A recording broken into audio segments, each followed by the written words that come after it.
Hello everyone, मैं अंकुर Mishra एडुश्योर point online classes में आप लोगों का बहुत बहुत स्वागत करता हूं। लास्ट वीडियो में हम लोगों ने जीन पियाजे का जो नैतिक विकास का सिद्धांत है उसको अच्छे से समझने की कोशिश की थी। ठीक है, उसी के आगे आज हम लोग लॉरेंस कोहलबर्ग के नैतिक विकास के सिद्धांत को समझने की कोशिश करेंगे। इस सिद्धांत को समझने से पहले एक दो बातें जानना यह जरूरी है कि जो लॉरेंस कोहलबर्ग ने सबसे पहले जो शोध किया था वो 4 साल से 16 साल तक के बच्चों पे किया था, ये जानने के लिए कि किस बच्चे में किस हद तक जो मॉरल डेवलपमेंट होता है। ठीक है, उसमें उन्होंने उन बच्चों के अंदर एक मॉरल डायलेमा यानी कि नैतिक दुविधा का मतलब नैतिक दुविधा इस प्रकार से पेश की कहानियों के माध्यम से कि कौन सा बच्चा नैतिक दुविधा में क्या उत्तर देता है। ठीक है, इसलिए उन्होंने उन बच्चों को बहुत सारी ऐसी कहानियां सुनाई जिसमें नैतिक दुविधाएं होती थी, यानी मॉरल डायलेमा जिसमें था। ठीक है, नैतिक दुविधा का मतलब यह है कि बच्चे इस दुविधा में पड़ जाएं कि ये होना चाहिए कि ये होना चाहिए, है ना। अभी कहानी के माध्यम से हम लोग समझेंगे। तो बहुत सारी जब शॉर्ट स्टोरी सुनाई, उसी में से एक जो शॉर्ट स्टोरी है वो बहुत फेमस है, आप लोग हो सकता है जानते हो। उसमें यह था कि लॉरेंस कोहलबर्ग ने सारे बच्चों को इकट्ठा किया और ये स्टोरी सुनाई कि एक महिला थी जो यूरोप में रहती थी और वो कैंसर से पीड़ित थी, यानी उसको कैंसर था। तो उसका हस्बैंड जब डॉक्टर के पास उसको दिखाने जाता है तो जब डॉक्टर उसका चेकअप करते हैं तो डॉक्टर ये उसके हस्बैंड से कहते हैं सिर्फ एक ही दवा है जो इसको बचा सकती है, और वो दवा डॉक्टर ने उस युवती के हस्बैंड से लाने के लिए कहा जिसका नाम हिंज था। तो जब हिंज वो दवा लेने जाता है तो पता ये चलता है कि एक औषधि विक्रेता जिसने वो दवा खुद बनाई थी, ठीक है, एक औषधि विक्रेता था जो दवाइयों को बेचता था, उसने वो दवा खुद डेवलप की थी। और जब उसके पास वो लेने जाता है तो वो ये कहता जो औषधि विक्रेता था वो जो कॉस्ट प्राइस था यानी उस दवा की जो लागत मूल्य थी उसका वो 10 गुना बढ़ाकर वो दवा बेच रहा था। ठीक है, तो जब हिंज उसके पास जाता है तो पूछता है कि ये दवा कितने की है, तो उसका कॉस्ट प्राइस 200 रुपए था और 10 गुना बढ़ा के मतलब $200 था, 10 गुना बढ़ाकर मतलब $2000 का वो बेच रहा था।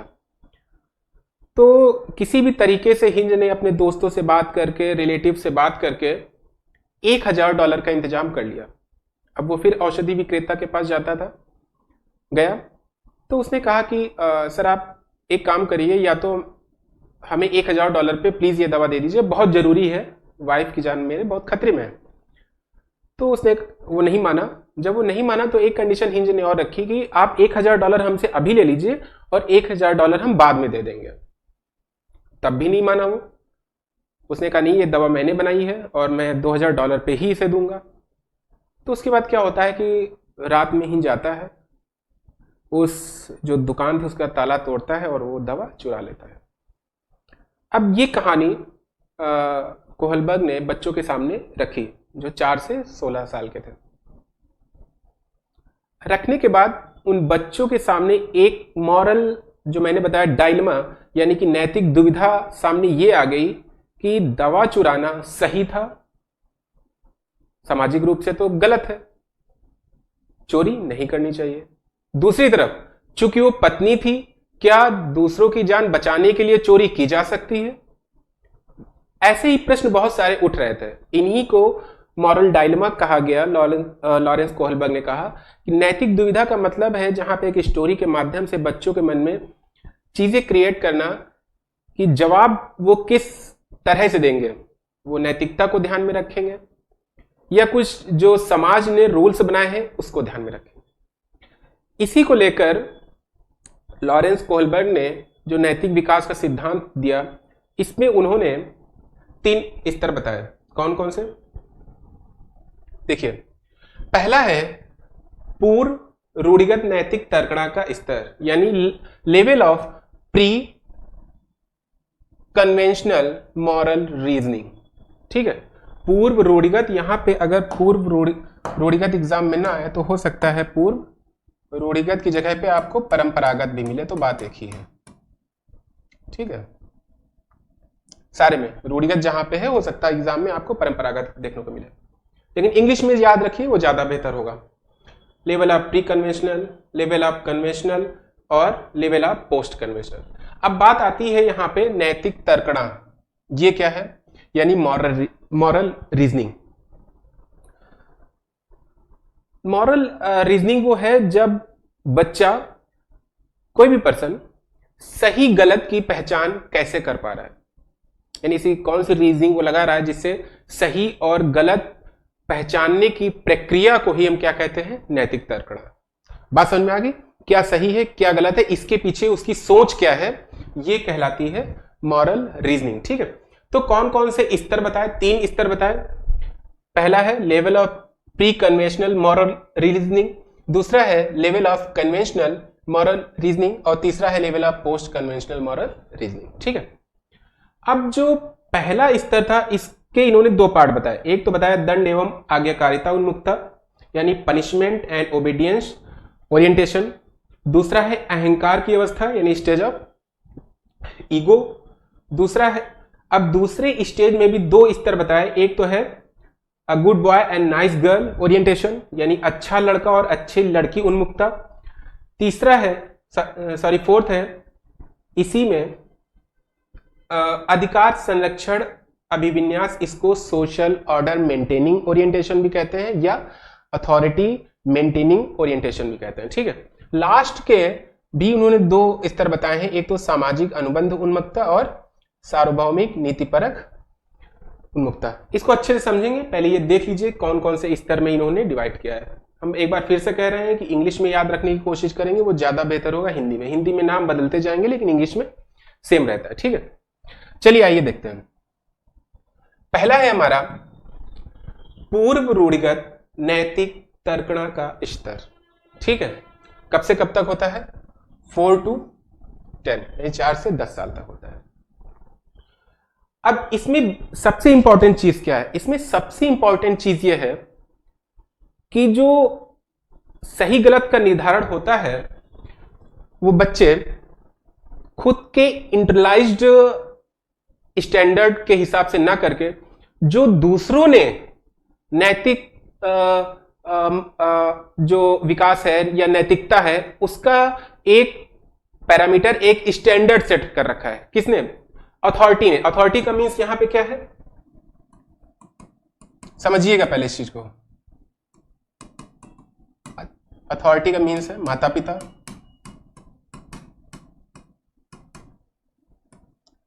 अध्यापकगण या कोई भी प्रतिष्ठित व्यक्ति।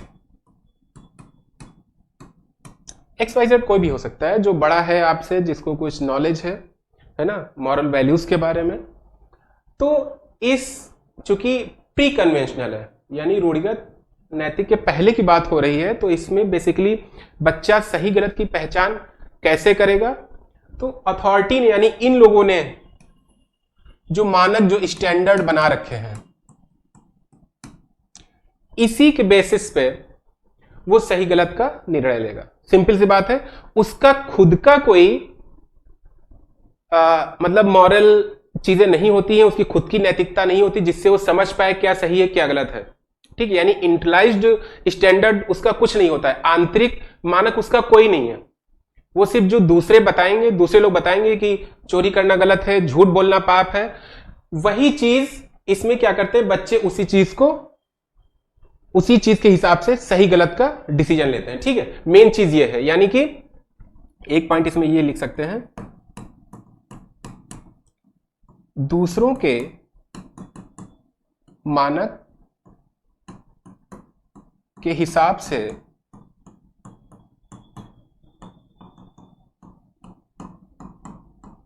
सही गलत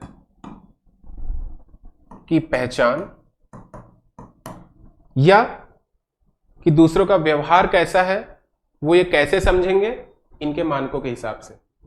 जैसे पेरेंट ने कहा है चोरी करना गलत है, अगर किसी ने चोरी की है, ठीक है, तो उसका भौतिक परिणाम क्या है कि वो पुलिस पकड़ के ले जाएगी, तो यानी उसको पनिशमेंट मिलेगा।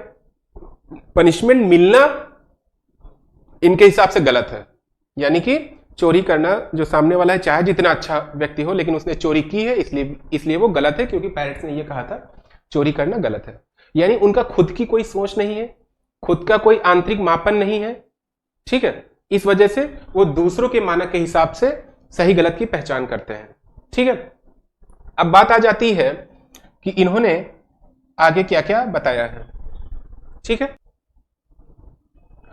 अब देखिए इसमें एक चीज और है, इसमें दूसरी चीज यह है कि यहां पे सही गलत की पहचान भौतिक परिणामों से भी बच्चा करता है। एक तो इनके हिसाब से करेगा, दूसरा आ जाता है भौतिक परिणामों से, यानी फिजिकल कॉन्सिक्वेंसेस से। फिजिकल कॉन्सिक्वेंसेस की अगर हम बात करें, भौतिक परिणाम,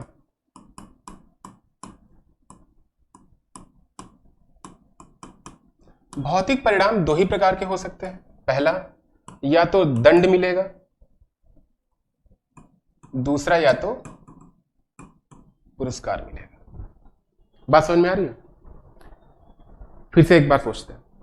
जो पहली अवस्था है, यानी कि कौन सी, पूर्व रूढ़िगत नैतिक तर्कणा का स्तर, इसमें पहली चीज इंपॉर्टेंट क्या है कि दूसरों के मानक के हिसाब से ये दूसरों का व्यवहार तय करते हैं।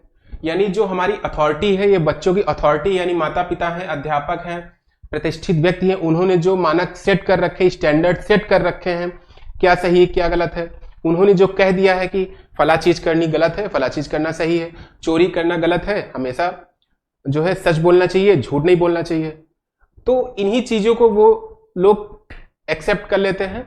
उसी के हिसाब से अगर कोई सच बोल रहा है वो अच्छा है, कोई झूठ बोल रहा है तो गलत है।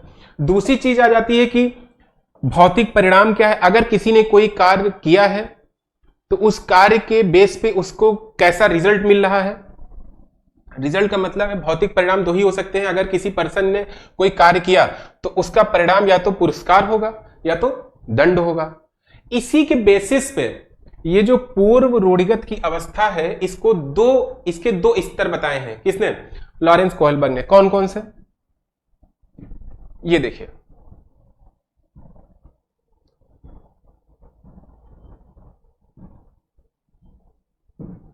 पहला है दंड एवं आज्ञाकारिता उन्मुखता और दूसरा है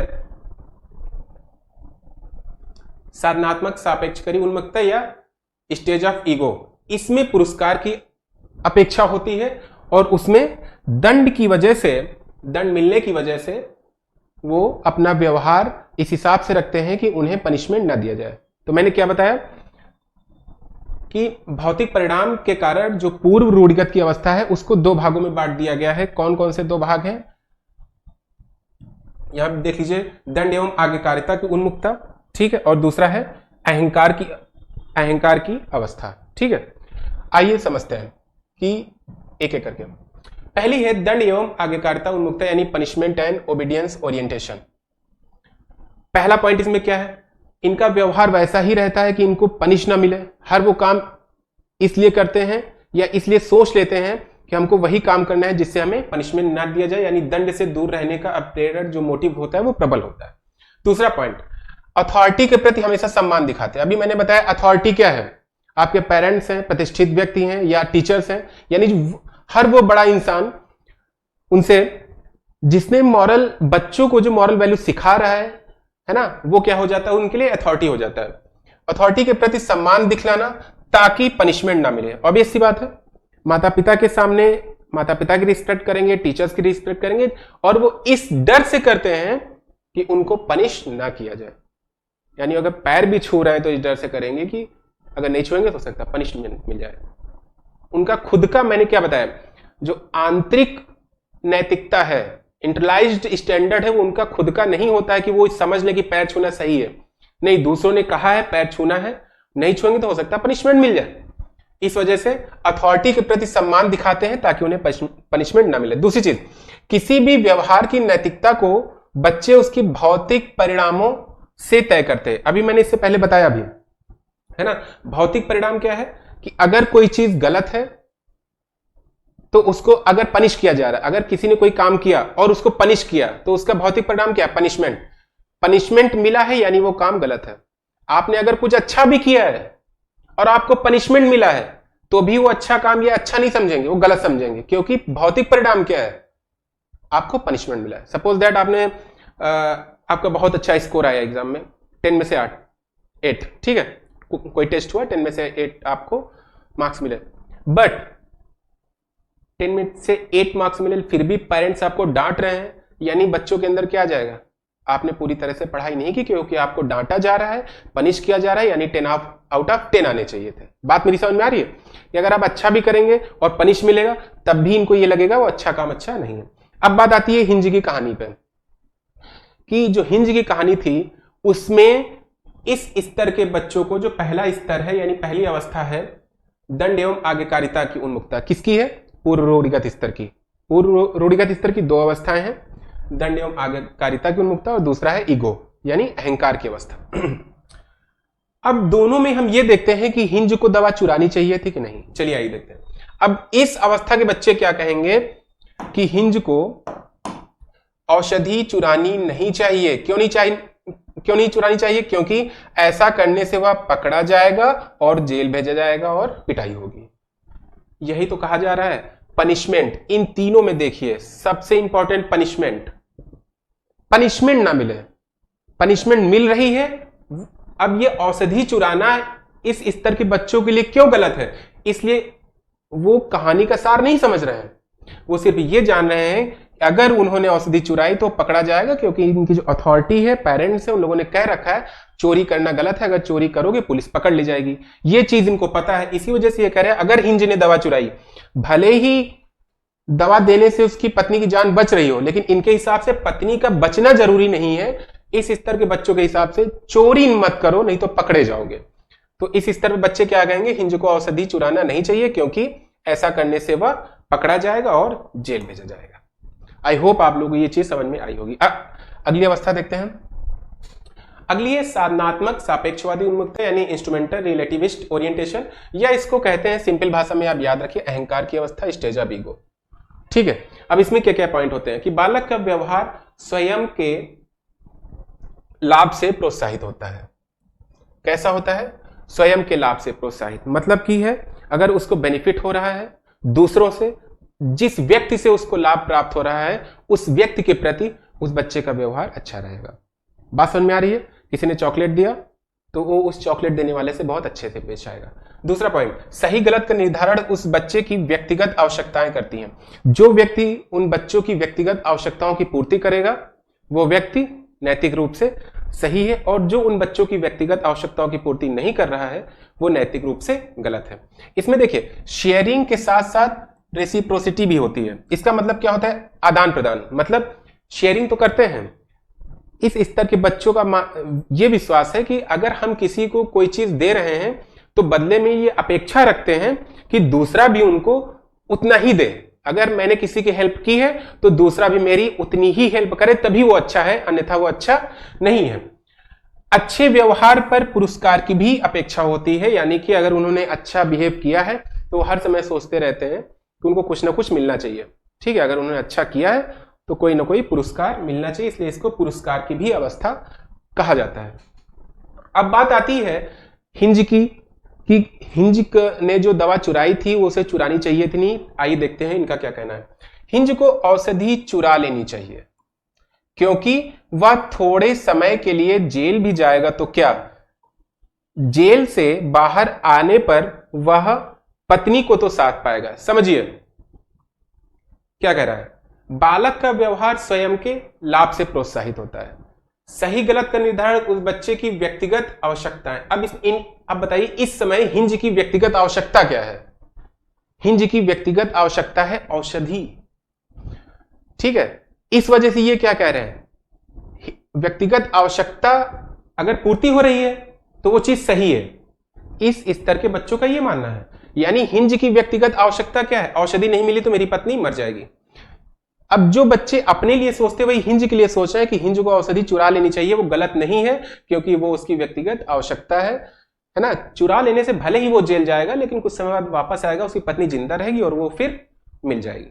ठीक है, आई होप आप लोग चीजें समझ में आई होंगी कि समझिए, इस जो दंड वाली पनिशमेंट एंड ओबीडियंस ओरिएंटेशन था, इसमें उत्तर क्या आता है?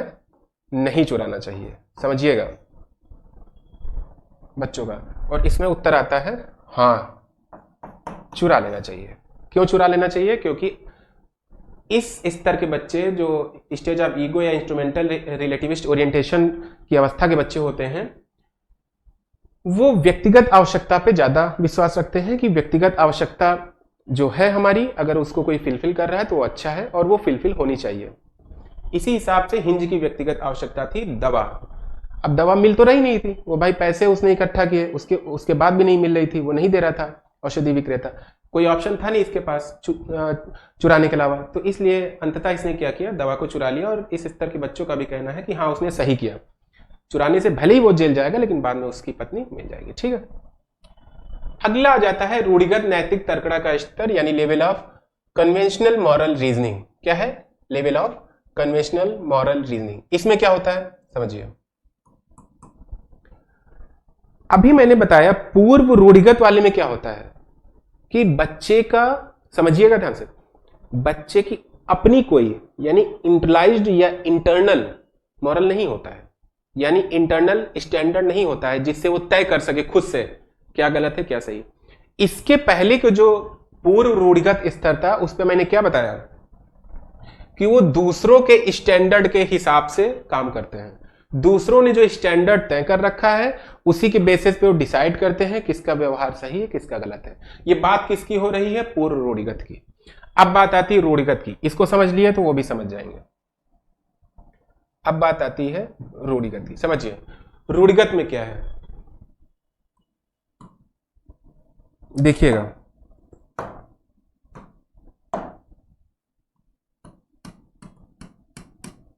दूसरों के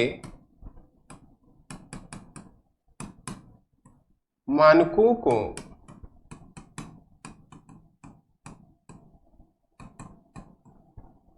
इंटरलाइज्ड कर लेते हैं,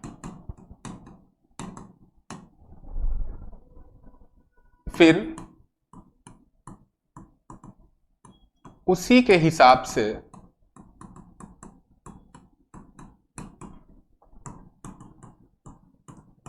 सही गलत की व्याख्या करते हैं।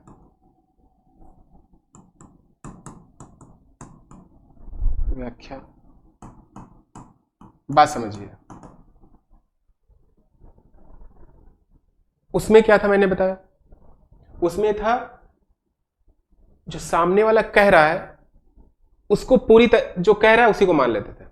इसमें मानते तो हैं लेकिन उसी चीज को पूरा अपने अंदर भर लेते हैं कि सामने वाले ने जो स्टैंडर्ड सेट किए मॉरल के, वही स्टैंडर्ड है और उन्हीं को अपने अंदर अंतकृत कर लेते हैं, यानी इंटरलाइज्ड कर लेते हैं। उसमें इंटरलाइज नहीं करते हैं, उसमें सामने वाला जो कह रहा है, क्योंकि उनकी कोई सोच तो होती नहीं है ना, सामने वाला जो कह रहा है उसी को वो एक्सेप्ट करते जाते हैं जो भी हो।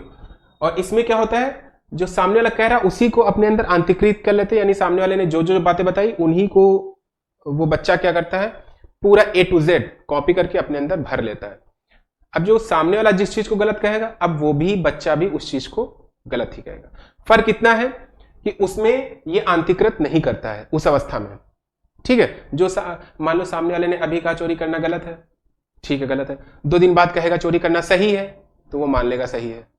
आज कहा था गलत है तो गलत मान रहा है, कल कहा था सही है सही मान रहा है। लेकिन इस स्टेज के बच्चे क्या करेंगे, एक बार अंतकृत करने के बाद, अगर एक बार उन्होंने अंतकृत कर लिया, इंटरलाइज्ड कर लिया चोरी करना गलत है, तो वही पर्सन 10 दिन बाद चाहे जितनी बार कहे चोरी करना सही है, लेकिन वो नहीं मानेंगे। ये फर्क है दोनों में, यानी रूढ़िगत में और पूर्व रूढ़िगत में। ठीक है, यानी दूसरों के मानकों को अपने अंदर इंटरलाइज्ड कर लेते हैं, फिर उसी के हिसाब से सही गलत की व्याख्या करते हैं। अब इसके भी 2 स्तर बताए हैं। कौन कौन से? पहला है अच्छा लड़का अच्छी लड़की उन्मुक्ता, यानी good boy and nice girl orientation. Simple सी बात है कि इस लाइन से ही पता चल रहा है इनके हिसाब से अच्छा व्यवहार वह है जिसे दूसरे लोग स्वीकार करें, यानी दूसरे लोग अगर चीजों को एक्सेप्ट कर रहे हैं, हम जैसा कर रहे हैं, अगर दूसरे लोग उसकी स्वीकृति दे रहे हैं, यानी मेरा व्यवहार अच्छा है। ठीक है, और व्यवहार अच्छा रहने के लिए स्वीकृति जरूरी है, यानी ऑब्वियस सी बात है बच्चा वही व्यवहार करेगा जिसको दूसरे लोग एक्सेप्ट कर सके। दूसरी बात है, बालक की नैतिकता इस बात पर निर्भर करती है कि उसे प्रशंसा मिलेगी या नहीं, यानी हर वो काम इसी बात पे करना चाहता है कि उसको प्रशंसा लेनी ही लेनी है, हर वो काम ये सोच के करता है कि उसको प्रशंसा मिलनी चाहिए। ठीक है, दो बातें हैं, अच्छा व्यवहार वह है जिससे दूसरे लोग स्वीकार करें। दूसरा पॉइंट क्या है, बालक की नैतिकता इस बात पर निर्भर करती है कि उसे प्रशंसा मिलेगी या नहीं। ठीक है, इज इट क्लियर? अब बात आती है हिंज की। इसमें कह रहा है कि हिंज को औषधि, पहले तो ये पॉइंट आ जाता है कि हिंज को औषधि चुरानी चाहिए कि नहीं। हिंज अगर औषधि चुराता है तो सिर्फ औषधि विक्रेता ही नहीं बल्कि अन्य लोग भी हिंज को अपराधी समझेंगे, यानी इसका आंसर क्या है, नहीं चुरानी चाहिए। किसके हिसाब से? इस स्तर के बच्चों के, इस ओरिएंटेशन के बच्चों के हिसाब से। क्यों? आप ये बताइए, अगर ये हिंज की कहानी को लेकर ही आप समझेंगे ना ये चीजें, तो बेहतर तरीके से समझ में आएंगी। क्या बात है, अच्छा लड़का अच्छा लड़की, तो यार अगर वो चोरी कर लेगा तो क्या वो हिंज अच्छा रह पाएगा? नहीं रह पाएगा। क्यों? क्योंकि दूसरे उस व्यवहार को एक्सेप्ट ही नहीं करेंगे। क्या है अच्छा व्यवहार? वह है जिसे दूसरे लोग एक्सेप्ट करें। इनके हिसाब से हिंज ने चोरी की है, और चोरी करना अथॉरिटी एक्सेप्ट नहीं करती है, यानी माता पिता, पेरेंट्स, जो टीचर्स हैं और भी जो हमारे आसपास लोग हैं, वो ये चीज खुद ही सिखाते चोरी नहीं करनी चाहिए। अगर चोरी कर लिए तो वो अच्छा लड़का नहीं है। बात समझ में आ गई? यानी कि इसी हिसाब से जब इन बच्चों से पूछा गया, इन स्तर के बच्चों से कोहलबर्ग ने पूछा ये क्वेश्चन कि हिंज को दवा चुरानी चाहिए कि नहीं, तो उन्होंने साफ मना कर दिया, नहीं चुरानी चाहिए। अगर चुरा लिया तो वो एक तो अच्छा नहीं कहलाएगा, क्योंकि जो सामाजिकता है वो चोरी को गलत मानती है, और इसी हिसाब से हिंज को औषधि नहीं चुराना चाहिए। सिर्फ औषधि विक्रेता ही नहीं बल्कि सभी लोग उसे गलत समझेंगे। ये हो गया तीसरा स्तर, जो रूढ़िगत स्तर है। रूढ़िगत स्तर की तीसरी अवस्था, यानी पहली दो कौन सी थी? पहली थी दंड एवं आज्ञाकारिता, दूसरा था ईगो वाली, तीसरी है। ठीक है, और रूढ़िगत स्तर की अगली अवस्था है अधिकार संरक्षण अभिविन्यास, यानी अथॉरिटी मेंटेनिंग ओरिएंटेशन, या इसको कहते हैं सोशल ऑर्डर मेंटेनिंग ओरिएंटेशन। मतलब क्या है, पहले इस चीज का मतलब समझ लीजिए कि हमारे समाज में जो भी चीजें नियम कानून बनाए हैं उसको मेंटेन रखना है, किसी भी नियम कानून का हमें उल्लंघन नहीं करना है, बस इसका यह मतलब है। इसके बाद आइए पॉइंट देखते हैं। बालक सामाजिक दृष्टि से स्वीकृत नियमों तथा दायित्वों के अनुरूप कार्य करेगा, जो मैंने अभी बताया, सामाजिक दृष्टि से स्वीकृत नियमों एवं दायित्वों के अनुरूप कार्य करेगा। बच्चों के विचार में नैतिकता का आधार सामाजिक प्रणाली है। फिर वही चीज, जो समाज ने नियम कानून बना रखे हैं, अगर आप उसका पालन नहीं कर रहे हैं तो आप गलत कर रहे हैं। बच्चों के हिसाब से प्रत्येक व्यक्ति को मॉरल लॉज यानी नैतिक नियम के अनुसार व्यवहार करना चाहिए। ठीक है, मॉरल लॉज क्या है? वही कि समाज में रहकर, जैसे अभी हम मॉरल लॉ क्या है, जैसे हम बाइक लेके जाते हैं, ट्रैफिक लाइट लगी हुई है, ट्रैफिक रूल्स, तो ऑब्वियस सी बात है हमारा नैतिक कर्तव्य है कि जैसे ही हम रेड लाइट देखें रुक जाए। बहुत लोग तोड़ के भी चले जाते हैं रूल, है ना? तो ये क्या हुआ मॉरल लॉ, कि जो हमारे नैतिक कर्तव्य हैं, कोई बैठा हुआ है, ठीक है, कोई पीड़ित है, उसके पास पैसे नहीं है, कहीं जाना चाहता है, तो ऑब्वियस सी बात है अगर हमारे पास है तो हमको उसकी हेल्प कर देनी चाहिए। ये क्या है? Moral law. ठीक है, तो बच्चों के हिसाब से प्रत्येक व्यक्ति को मॉरल लॉ के अनुसार व्यवहार करना चाहिए। अब देखिए, चूंकि इस स्तर के, इस ओरिएंटेशन के बच्चों ने फोकस किस पे किया है? सोशल ऑर्डर मेंटेनिंग पे, यानी किसी भी हालत में समाज के नियम कानूनों का उल्लंघन नहीं होना चाहिए। याद रखिए ये लाइन, अगर ये लाइन याद रखेंगे तो क्वेश्चन सॉल्व होंगे। अब देखिए, इस स्तर के बच्चों के अंदर क्या है? समाज के किसी भी हालत में, किसी भी परिस्थिति में समाज के नियम कानूनों का उल्लंघन नहीं होना चाहिए। अब इस हिसाब से क्या हिंज को दवा चुरानी चाहिए थी? आइए देखते हैं इनका जवाब क्या होगा। किसी भी परिस्थिति में हिंज को औषधि नहीं चुरानी चाहिए। समझिए, नहीं चुरानी चाहिए, यानी क्या हुआ आंसर? इनका भी आंसर आया नहीं। ठीक है, नहीं चुरानी चाहिए। ऐसा करना सामाजिक प्रणाली के विरुद्ध होगा। अभी जो मैंने बताया, उसे व्यक्तिगत हानि सहन करनी चाहिए तथा एक अच्छे नागरिक होने का उदाहरण पेश करना चाहिए। भले उसकी पत्नी मर रही है, उसकी वाइफ मर रही है, दवा नहीं मिलेगी तो वो मर जाएगी, ये एक्सेप्ट है इन बच्चों को, इस स्तर के बच्चों को, लेकिन चोरी नहीं करना है क्योंकि वो जो सामाजिक नियम कानून है उसके विपरीत है। अगर आप चोरी करेंगे तो उसका उल्लंघन होगा। और इस पे प्रेशर किस पे डाला गया है इस अभिविन्यास में कि जो सामाजिक सोशल ऑर्डर है उसको किसी भी हालत में मेंटेन रखना है। आई होप आप लोगों को चीजें समझ में आई होंगी। अगला स्तर है, समझिए, उत्तर रूढ़िगत तर्कणा का स्तर। क्या है? उत्तर रूढ़िगत तर्कणा का स्तर। अब देखिए दो में हमने क्या बताया, जो पहला स्तर था पूर्व रूढ़िगत, उसमें क्या बताया गया कि जो दूसरे कहते हैं उन्हीं चीजों को, उन्हीं के मानकों को बच्चे मानते चले जाते हैं, पहली चीज। रूढ़िगत में क्या था, जो दूसरे कह रहे हैं एक बार उन्हीं चीजों को इंटरलाइज्ड कर लेते हैं, आंतरिकृत अपने अंदर कर लेते हैं, फिर आंतरिकृत कर लिया, यानी वो उन बच्चों का मानक हो गया, उसके हिसाब से वो सही गलत का डिसीजन लेते हैं, क्या किसका व्यवहार सही है क्या गलत है ना। इसमें क्या इसमें क्या होता है कि जो उत्तर रूढ़िगत तर्कणा का स्तर होता है, इसमें इनके जो भी नियम होते हैं वो सेल्फ कंट्रोल्ड होते हैं, यानी वो उनके नियंत्रण में रहते हैं।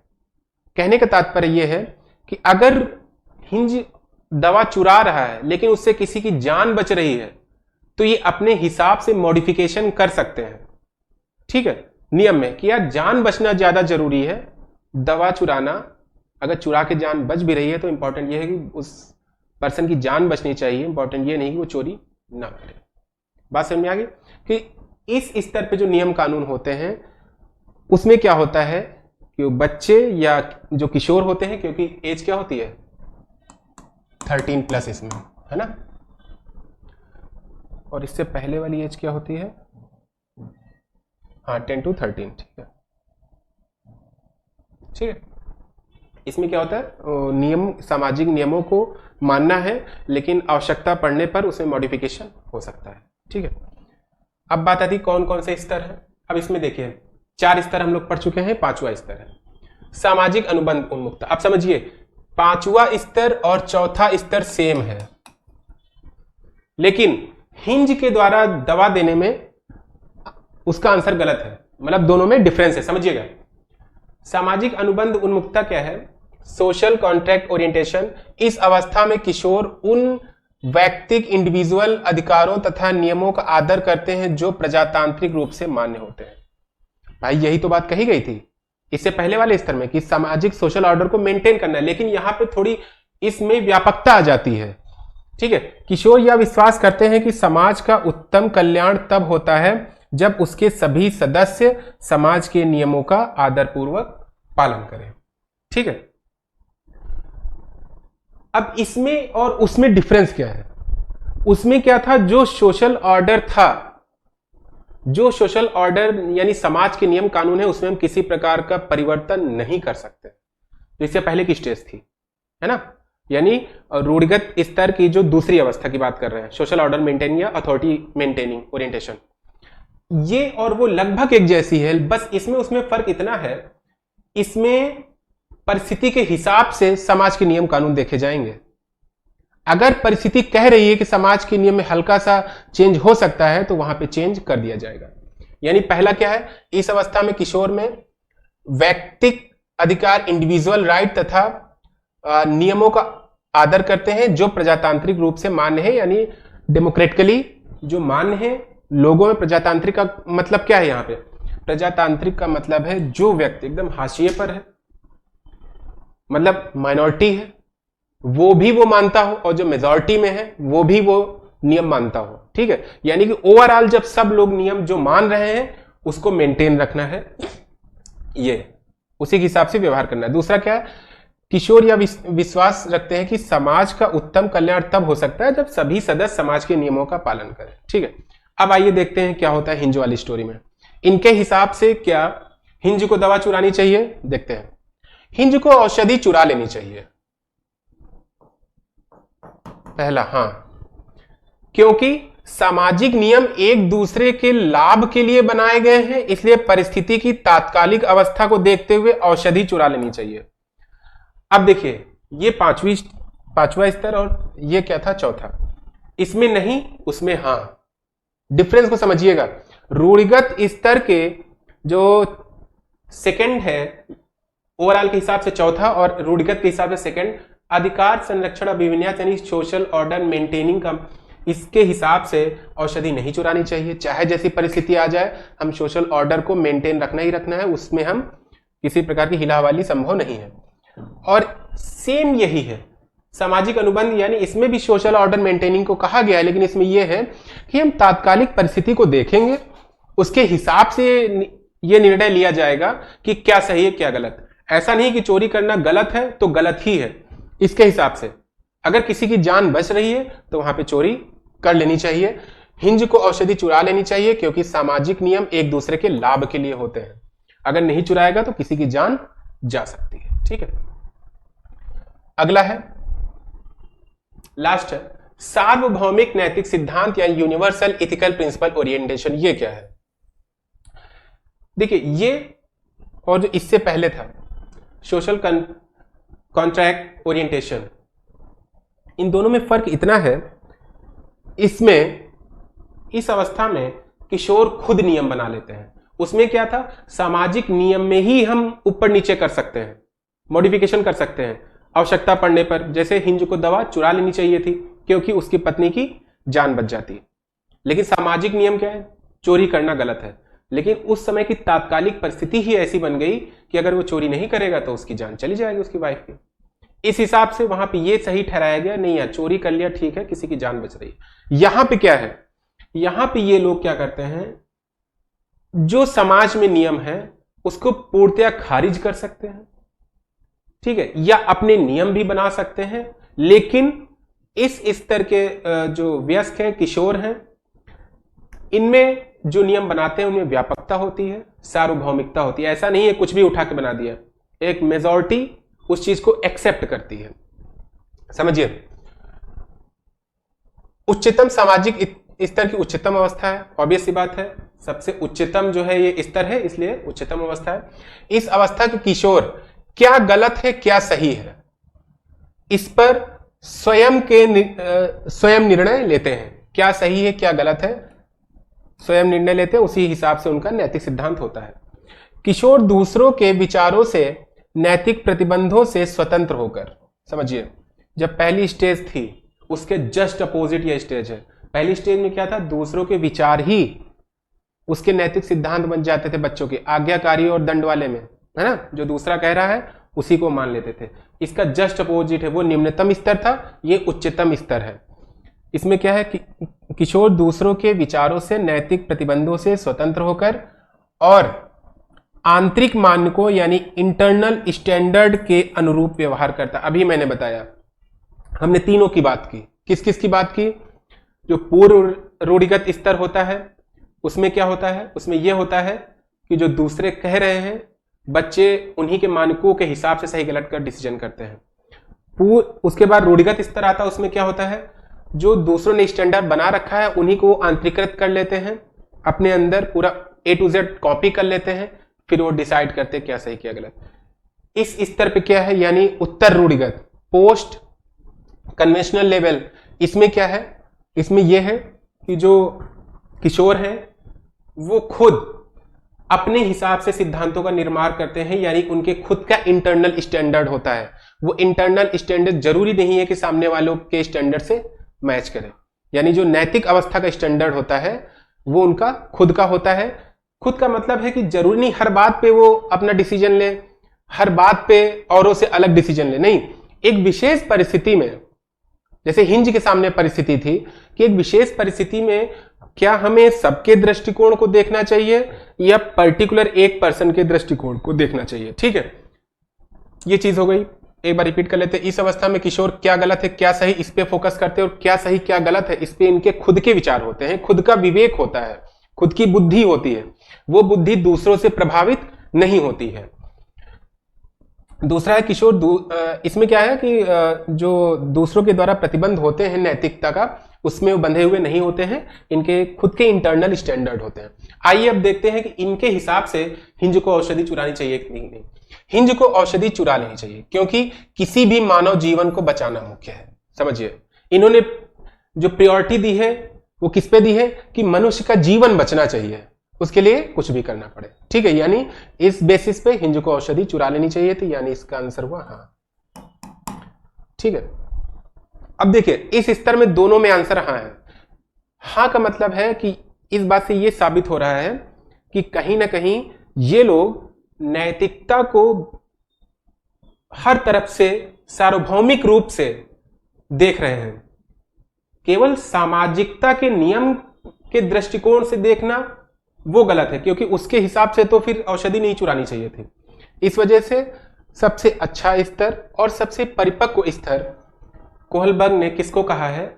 जो उत्तर रूढ़िगत है, यानी पोस्ट कन्वेंशनल मॉरल रीजनिंग है, उसको सबसे बेहतर स्तर बताया है कोहलबर्ग ने। क्योंकि इसमें जो किशोर हैं, चूंकि ऑब्वियस सी बात है बायोलॉजिकली भी मेच्योर हो जाते हैं, 13+ की बात हो रही है, तो उनका खुद की बुद्धि और खुद का विवेक काम करने लगता है, उसके हिसाब से वो डिसीजन लेते हैं। समाज ने क्या किया है, समाज ने क्या कहा है, ध्यान उसको भी रखा जाता है। लेकिन क्या कभी कभी क्या होता है कि समाज के नियम किसी का जान नहीं ले सकते, है ना। इस चीज को यहां पे दिखाया गया है कि हिंज को औषधि चुरा लेनी चाहिए, ठीक है, क्योंकि किसी भी मानव जीवन को बचाना मुख्य है। आई होप आप लोगों ने सारे स्तर को बेहतर तरीके से समझा होगा। अच्छे तरीके से मैंने समझाने की कोशिश की है। ठीक है, एक बार पूरा अच्छे से रिवाइज कर लीजिएगा, देख लीजिएगा 1-2 बार वीडियो, और चीजें काफी क्रिस्टल क्लियर हो जाएंगी। ठीक है, तो आज हम लोगों ने लॉरेंस कोहलबर्ग के नैतिक विकास के सिद्धांत को अच्छे से समझने की कोशिश की है। ठीक है, कोई भी कंफ्यूजन होगी कमेंट बॉक्स में लिखिएगा, और आगे हम लोग कोई और सिद्धांत को देखेंगे। ठीक है, थैंक यू।